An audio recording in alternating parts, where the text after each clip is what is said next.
Assalamualaikum warahmatullahi wabarakatuh. Perkenalkan, kami dari kelompok 3 yang beranggotakan Anissa Fitri Damayanti NIM 952111315. Yang kedua, Isti Bunga Hapsari NIM 952111338. Yang ketiga, Divalia Zahra NIM 952111350. Di sini saya akan mempresentasikan biaya operasional dan biaya pendapatan. Yang pertama, pengertian biaya operasional. Biaya merupakan pengorbanan sumber daya ekonomi untuk memperoleh aktiva. Dapat diukur dalam satuan uang yang telah terjadi atau secara potensial akan terjadi, di mana pengorbanan tersebut untuk mencapai tujuan tertentu dan memperoleh manfaat untuk masa yang akan datang. Pengertian dari biaya operasional menurut Yusuf 2008 adalah biaya operasional atau biaya operasional adalah biaya-biaya yang berhubungan langsung dengan produk perusahaan tetapi berkaitan dengan aktivitas operasi perusahaan sehari-hari. Biaya operasional adalah biaya yang tidak berhubungan langsung dengan produk, sebab biaya operasional berkaitan dengan aktivitas operasional perusahaan dan dapat dibebankan secara langsung maupun secara tidak langsung. Yang selanjutnya, tujuan biaya operasional. Dalam penelitian Ernawati 2015 mengutip teori Asuri 2004, tujuan biaya operasional yang dapat dijalankan oleh pihak perusahaan sebagai berikut. Yang pertama, mengkoordinasi dan mengelola penggunaan sumber-sumber daya yang dimiliki agar kegiatan dan fungsi operasional dapat lebih efektif. Yang kedua, untuk mengambil keputusan di masa yang akan datang atau future cost. Yang ketiga, digunakan sebagai pegangan atau pedoman bagi seorang manajer dalam melakukan kegiatan-kegiatan perusahaan yang telah direncanakan perusahaan. Yang selanjutnya, unsur-unsur biaya operasional. Unsur-unsur biaya operasional yang biasa terjadi pada suatu perusahaan dagang dan jasa adalah sebagai berikut. Yang pertama, biaya advertensi promosi. Yang kedua, biaya asuransi. Yang ketiga, biaya pemeliharaan gedung, mesin, kendaraan, dan peralatan. Yang ketiga, biaya teknologi kerja, gaji, komisi, bonus, tunjangan, dan lain-lain. Yang kelima, biaya administrasi dan umum. Bagaimana pengaruh kecerdasan emosional terhadap kinerja. Penggolongan biaya operasional. Menurut Bastian Bustami tahun 2013, jenis biaya operasional digolongkan sesuai dengan fungsi pokok kegiatan perusahaan. Dalam hal ini, biaya terbagi menjadi dua kelompok besar, yaitu yang pertama biaya produksi. Biaya produksi meliputi semua biaya yang berhubungan dengan fungsi produksi, yaitu semua biaya dalam rangka pengolahan bahan baku menjadi produk selesai yang siap dijual. Biaya produksi dapat digolongkan ke dalam tiga kelompok, yaitu yang pertama biaya bahan baku, yang kedua biaya tenaga kerja langsung, dan yang ketiga biaya overhead pabrik atau biaya produksi tidak langsung. Yang kedua, biaya non-produksi. Biaya non-produksi adalah biaya yang tidak berhubungan dengan proses produksi. Pada umumnya, biaya non-produksi dapat digolongkan ke dalam dua kelompok. Yang pertama, biaya pemasaran, dan yang kedua, biaya administrasi dan umum. Selanjutnya, pengertian pendapatan.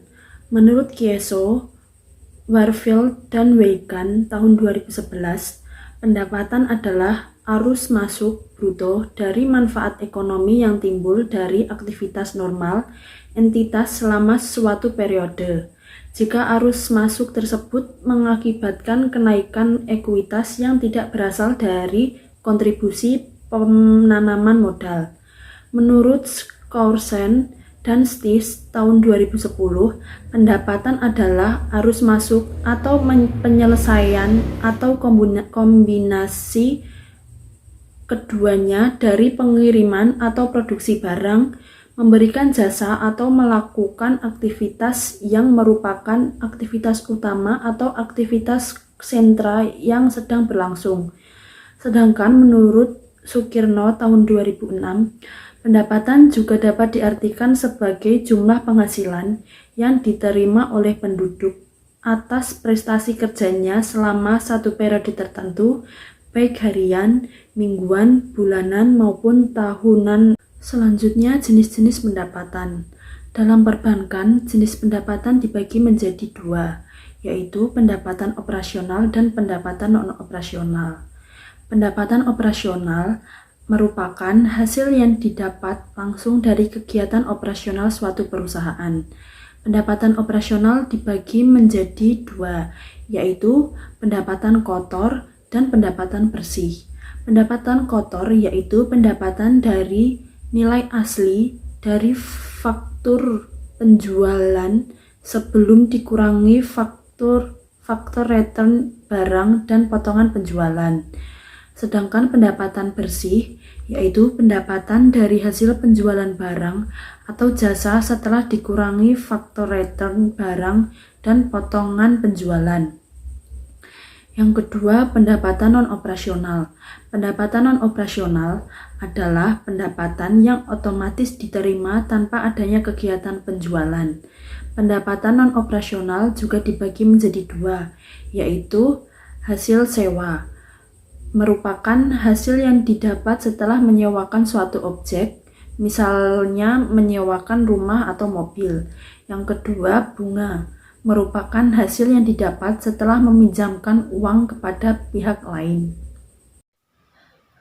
Oke, selanjutnya adalah konsep pendapatan. Terdapat dua jenis konsep pendapatan dalam perusahaan, yakni inflow of net asset dan outflow of good service. Inflow of net asset, konsep pendapatan ini berfokus kepada inflow yang merupakan arus masuk kas perusahaan. Konsep ini akan mempengaruhi penambahan aset atau aktiva tetap dan berkurangnya hutang perusahaan. Yang kedua adalah outflow of good service. Konsep pendapatan ini berfokus kepada arus kas keluar atau outflow dengan terjualnya barang dan jasa, sehingga dapat memenuhi kebutuhan konsumen. Konsep pendapatan ini juga bisa digunakan untuk meningkatkan loyalitas konsumen terhadap perusahaan. Kemudian proses pendapatan. Ada dua konsep yang sangat erat hubungannya dengan masalah proses pendapatan, yaitu yang pertama adalah proses pembentukan pendapatan atau earning process. Proses pembentukan pendapatan ialah suatu konsep perihal terjadinya pendapatan.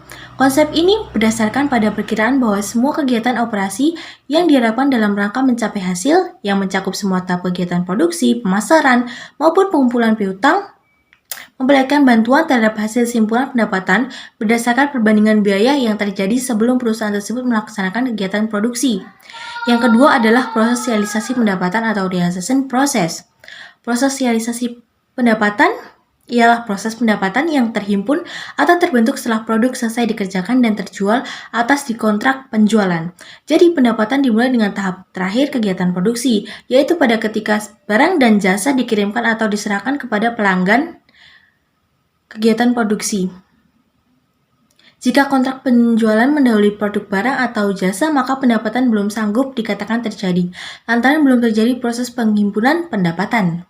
Selanjutnya adalah penilaian pendapatan. Ada 4 dasar dalam penilaian pendapatan, antara lain sebagai berikut. Yang pertama adalah biaya historis atau historical cost. Aktiva dicatat sebesar penggunaan kas atau setara kas, yang dibayar sebesar nilai masuk akal dari imbalan yang diberikan oleh memperoleh aktiva tersebut pada kegiatan perolehan. Yang kedua adalah biaya kini. Aktiva dinilai dalam wujud kas atau setara kas yang seharusnya dibayar bila aktiva yang sama atau setara yang diperoleh sekarang. Yang ketiga adalah nilai realisasi atau penyelesaian. Aktiva dinyatakan dalam jumlah kas atau setara kas yang sama atau setara aktiva yang kini dengan menjual aktiva dalam pelepasan normal. Yang keempat adalah nilai kini. Aktiva dinyatakan sebesar kas masuk higienis di masa depan yang didiskontokan ke nilai kini dari pos yang diharapkan sanggup memperlihatkan hasil dalam melaksanakan perjuangan normal. Cukup sekian presentasi dari kelompok kami, kurang lebihnya kami mohon maaf. Wassalamualaikum warahmatullahi wabarakatuh. Terima kasih.